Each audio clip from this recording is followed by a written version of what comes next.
I'm 108 years old, and I've outlived every doctor, whoever told me what I should and shouldn't eat. I've seen 2 world wars. I watched the first man walk on the moon.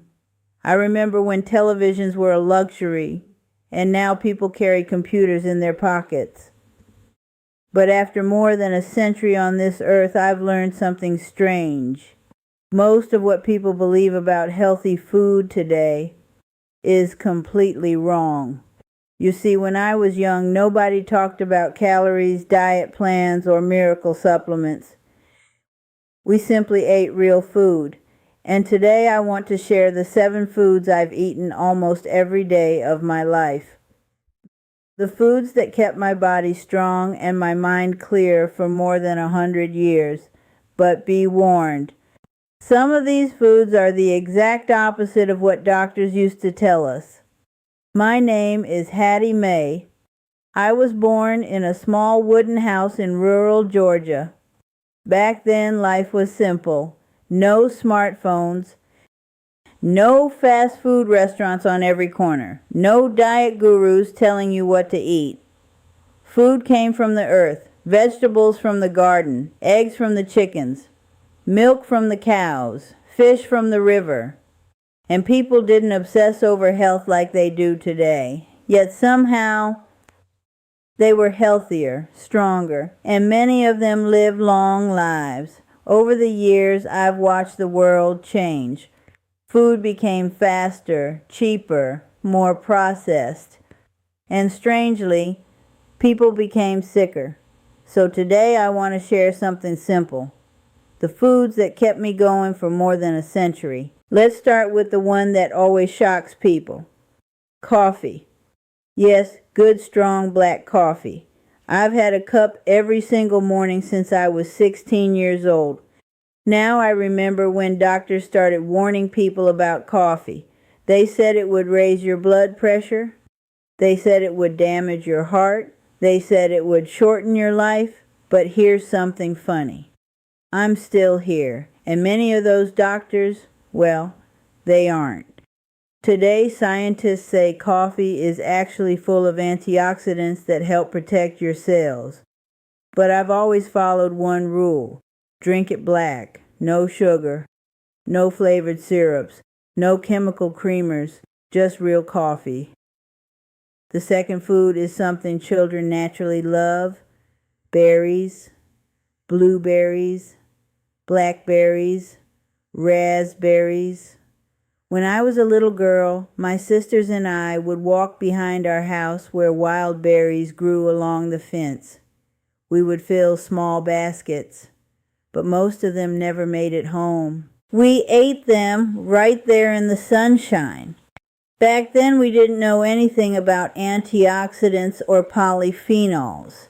But today scientists say berries may be one of the most powerful foods for your brain and heart. And I still eat a handful almost every day. The third food comes from the ocean. Fatty fish, salmon, mackerel, and my personal favorite, sardines. Now when I was younger, salmon was expensive, but sardines were cheap. My husband used to laugh and call them a poor man's lunch. But I always said they were rich man's medicine. Your brain is made mostly of fat, so it needs healthy fats to stay strong, and fatty fish are full of omega-3 oils that help keep your mind sharp and your heart healthy. At my age, remembering things matters, and I believe fish helped with that. Now this next one caused a lot of confusion for many years. Eggs. For decades, people were told egg yolks were dangerous. Doctors said they would clog your arteries and cause heart attacks. So millions of people stopped eating them. But today, many scientists admit they were wrong, because the yolk contains some of the most important nutrients your body needs. Choline for brain function, lutein for eye health, healthy fats for energy. I've eaten 2 eggs most mornings of my life, and my heart is still beating just fine. Now this next food might surprise some people. Red meat, Today, many people are afraid of it. But when I was young, meat was considered strength. Farmers worked long hours in the fields, and they needed real nourishment. Good grass-fed meat contains iron, vitamin B12, and essential nutrients that help keep your blood healthy and your muscles strong. Of course, moderation matters, but real food from healthy animals is very different from processed fast food. And our bodies know the difference. The sixth food is something our grandparents ate all the time: fermented foods. Back then we didn't call them fermented. We simply called them pickles, sauerkraut, and buttermilk. But today scientists say these foods are full of beneficial bacteria, and those bacteria help support the gut. Now here's something interesting.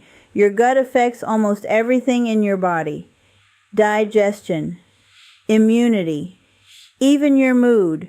So keeping your gut healthy may be one of the most important things you can do. And now we come to the final food, my little secret: raw cacao. Not sugary chocolate candy, real cacao powder. Dark, bitter, powerful. I mix a spoonful into my coffee most mornings. Cacao contains special compounds that help increase blood flow to the brain. And at my age, every little boost helps. The real secret to living a long life. But before you think these foods are some kind of magic formula, let me tell you something important. Food alone will not give you a long life. Food is just the fuel. The real engine is your spirit. You need something to live for. You need people to love. You need laughter. And most importantly, you need to let go of bitterness. I've seen people eat perfectly healthy diet, yet live unhappy lives. And I've seen people with simple diets live long, joyful lives. So forgive people. Laugh often. Spend time with family. Sit outside and watch the sunset. Be grateful for another day. So those are the 7 foods that have been part of my life for more than 100 years. Coffee, berries, fatty fish, eggs, red meat, fermented foods, and cacao. Nothing fancy, nothing expensive. Just simple foods from the earth.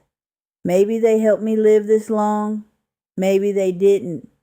But one thing I know for sure: a grateful heart and a peaceful mind are just as important as anything you put on your plate.